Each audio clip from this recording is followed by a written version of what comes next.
Good afternoon, beautiful people. So today I wanted to talk to you a little bit about Sankalpa.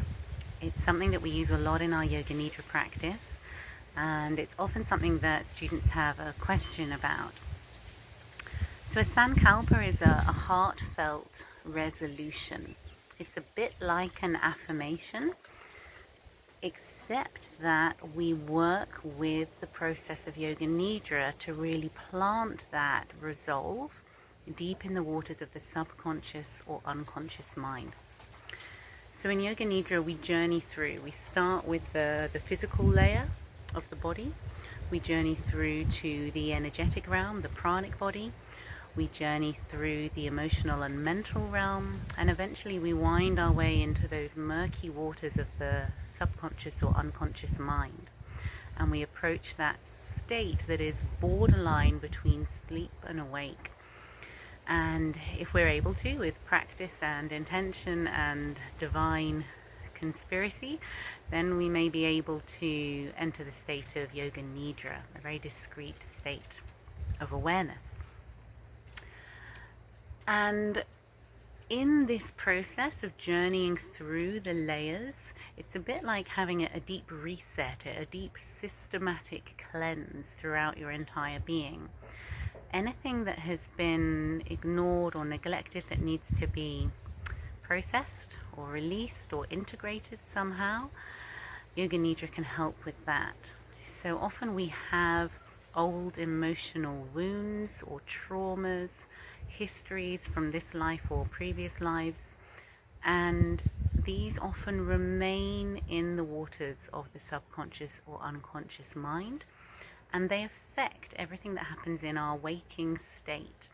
Sometimes they're called karmas or samskaras, these impressions that have been left on our being. And whether or not we're aware of them, they filter up through the different layers and they affect our outlook. They affect the way we perceive reality, the way we understand our position in the world, our attitudes, our beliefs, our behavior as well. So things like addictions, neuroses, destructive or self-destructive patterns of behavior, these are all lodged in the waters of the sub or unconscious mind. So in Yoga Nidra, what we start to do is really put things in place again. It's a bit like having a big sort out. Anything that needs to be got rid of can be got rid of. Anything that needs to be rearranged or recategorized or reintegrated, that can take place within that safe space of Yoga Nidra. And then we have the Sankalpa. And the Sankalpa acts like that positive seed. So when we are in our conscious waking state, we might set an affirmation or an intention, like I'm going to be more patient, or I'm going to stop smoking, or I'm going to find new purpose and direction in my life. And there are different ways we can work with this, but if we come at it from the level of the conscious mind, we'll always be doing battle with those deep karmas and samskaras, those deep impressions that filter up through and affect everything. So it may be a slightly frustrating process. It may not be particularly effective all the time. With Yoga Nidra, what we do is we journey deep enough through the layers of consciousness that when we set a Sankalpa or a heartfelt desire or longing, we're in the right space. We're in those murky waters, and they're incredibly fertile. So any kind of information, any kind of idea, any kind of emotional state that we plant in those waters has a really good chance of sprouting up and bearing fruit. And that way not only are we clearing out the things that don't serve us, but we're planting a seed of positive transformation and change that can start to filter its way up through our layers of awareness. It works in a similar way to an affirmation in that we use the present tense. So rather than saying, I will be more patient, we say, I am patient. Or rather than saying, my body will be healed, we say, my body is completely healthy and whole. We also work with imagery and a felt sense. So when we are trying to access the subconscious or unconscious mind, language is very powerful, but something even more powerful is emotion.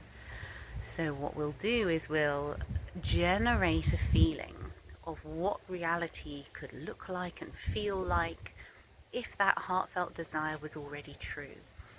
So if I'm leading a Yoga Nidra with you, I'm going to ask you to picture yourself living that version of reality and to feel it. Can you generate what it feels like in your body when that has come true? And this sends a very powerful message to the subconscious mind. It's the language that the Sankalpa can most effectively work with. So I ask you to imagine it, I ask you to feel it, and then we have those words spoken in the present tense, a positive heartfelt statement. And heartfelt is important here. If we go into it as slightly half-hearted and going, I'm not really sure, I don't feel like my body's whole, I don't feel patient or joyful, I'm not entirely sure this is going to work, then unsurprisingly it'll be of perhaps limited value. But if we can go into it with full passion and full faith, then we've got the perfect ingredients for Yoga Nidra and the Sankalpa to support it. So it's a really, really beautiful part of the Yoga Nidra practice. Not all Yoga Nidras use Sankalpa. Yoga Nidra can work beautifully without that, but it's a really beautiful part of that technical process that we call Yoga Nidra. And I hope that helps. If you'd like to join us for any of our group Yoga Nidras, we meet online, and the online community is beautiful. We work with Yoga Nidra as well as Yoga Asana, classical meditation and mindfulness techniques, dynamic breath work and Buddhism, soul writing, yin yoga and poetry. We have a really lovely schedule of offerings, and we have some Yoga Nidra recordings on our YouTube channel if you look up Riverheart Retreats on YouTube. So be sure to subscribe if you'd like to receive more of those. Feel free to join the online community, and I'm always really happy to answer questions and to receive reflections and insights from people's Yoga Nidra journeys. It's a really beautiful practice to do in a group setting, although it's deeply personal. I think, like with any form of meditation, there is a group energy that's generated that can help each individual on their journey. So that's a little bit about Nidra and the Sankalpa. Blessings on you all.